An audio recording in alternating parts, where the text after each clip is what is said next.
I think all of the witnesses have made a reference to 11 million. I hear it everywhere I go as if it's a homogeneous group, and we know it's not. And you made reference several times to the 11 million.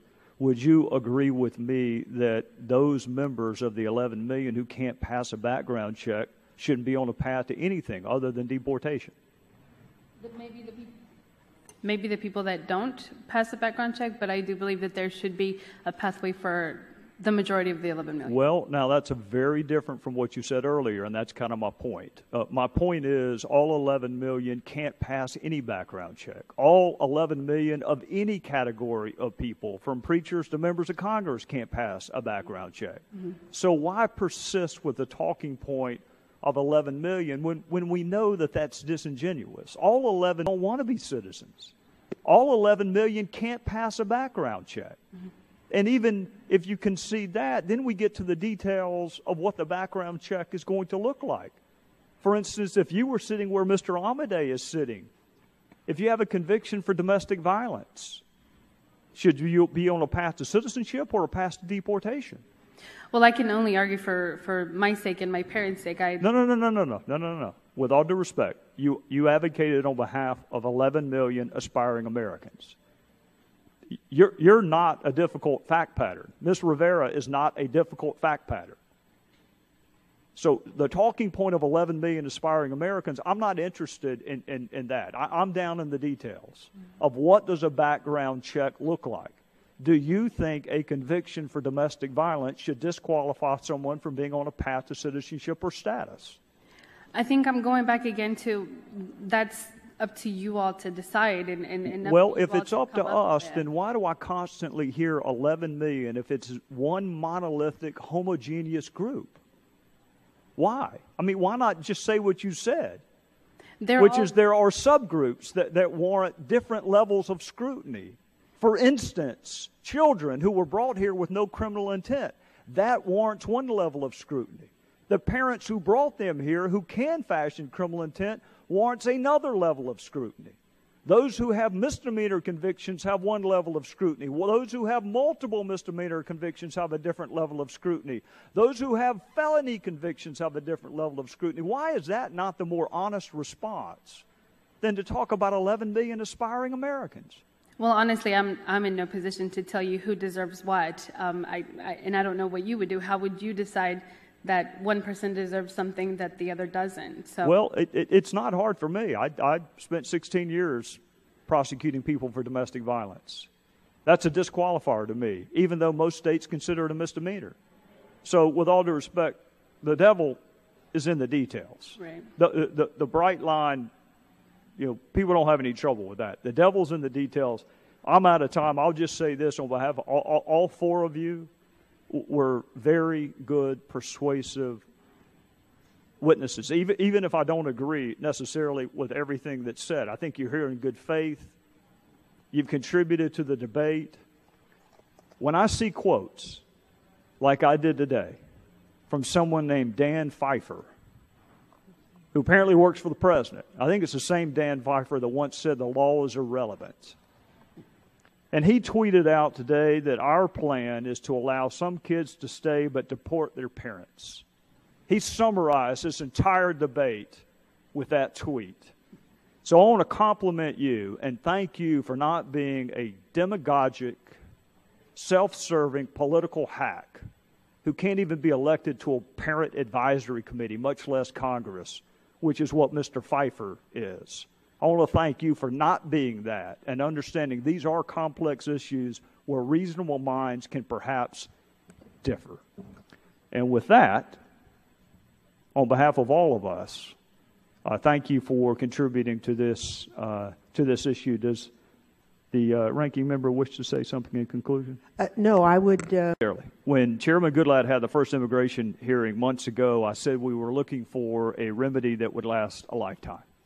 A real remedy, not a political or electoral remedy, but a real remedy that is best for our country. And I said I thought we could find a synthesis or a harmony, if you will, between the compassion that defines us as a people and the respect for the rule of law that defines us as a republic. The House Judiciary Committee has since held nearly a dozen hearings on different aspects of our immigration system and passed 4 bills, including legislation to strengthen interior enforcement and ensure the laws we pass are actually enforced. We know border security and interior enforcement are the only guarantee that we will not repeat the mistakes of the past.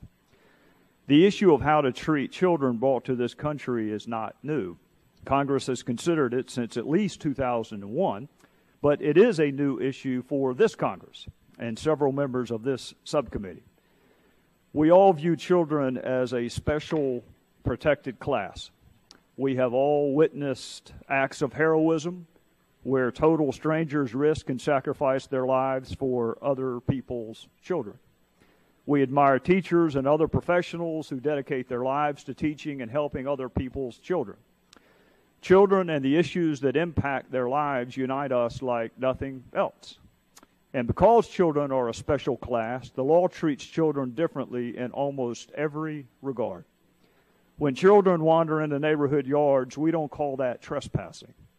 When children cry and yell and scream at restaurants or on airplanes, we don't call that a violation of the noise ordinance. When children eat a grape at the grocery store or eat a piece of candy waiting in line before mom or dad pays for it, we don't call that petty larceny. Children can't sign contracts, they can't vote, they can't purchase certain items, they can't even work in some instances because the law treats children differently. Even when children do get in trouble legally, the system is completely separate. Even the purpose of the system is different.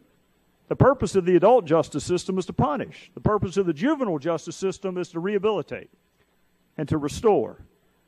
The law treats children differently for a variety of reasons, including the fact that children cannot form the intent necessary to violate the law. And intent is a necessary element of every criminal offense. Simply put, children who were brought here haven't committed a crime, misdemeanor or otherwise. The adults may have, but the children have not. And that is not an expression of compassion. That is the execution and the application of the law. There are an estimated 1.35 million undocumented children under the age of 18 and an estimated 1.6 million between the ages of 18 and 24 in this country. In recent months, I've heard from many organizations and individuals regarding legislation aimed at granting legal status for this subset of undocumented immigrants. Children from South Carolina, children from as far away from South Carolina as California. When my good friend Jeff Denham was gracious enough to let me visit him in this district, Jeff, I remember a young lady at your town hall coming up to us afterward. And for virtually all of her life, this young lady grew up thinking that she was an American citizen. She never knew any differently. She led a virtuous life with good grades, hard work, community involvement, active in her church, a wonderful, loving family, exactly the kind of person that you and I would want to be a fellow citizen. She was polite, she was persuasive. She just had one question for us. What country am I supposed to go back to? This is the only country I have ever known. So while there is an obvious openness with respect to children who have done nothing wrong, those same equities, in my judgment, do not apply in the same regard to the remainder of the 11 million undocumented immigrants. They may or may not have other equities to argue. But let me say this as plainly as I can. Attempts to group the entire 11 million into one homogeneous group in an effort to secure a political remedy will only wind up hurting the most vulnerable. And earn the trust, respect of our fellow citizens, we must ensure there are sufficient anti-fraud measures and sufficient screening mechanisms so those who seek to benefit unjustly and without a factual basis are identified. In conclusion, let me say this. We are a nation of laws because law provides order and structure and predictability and peace and equality and justice. Compassion is good, but it can ebb and flow with the vicissitudes of life and the perspective of the individual. The law remains sturdy and strong as the foundation upon which we live. I will support and defend the Constitution and laws of the United States of America against all enemies, foreign and domestic. I will bear true faith and allegiance to the same. I will bear arms on behalf of the United States when required by the law.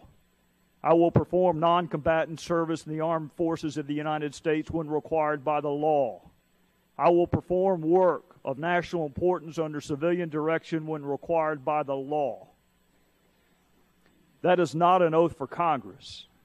That is the oath of citizenship. That is the pledge and the promise each makes, hand on heart, to their soon-to-be fellow citizens. 5 distinct references to the law in just a single paragraph of the oath. If we expect people to support, defend, and live by the law after they become citizens, what possible explanation can exist for not applying the law during the process of becoming a citizen? So finally, the equities are on the side of the children in my judgment. Equities can be debated. The law is also on the side of these children, and the law stands above equity and opinion. America's different. We're compassionate and free, but most of all, we're a nation of laws, and I presume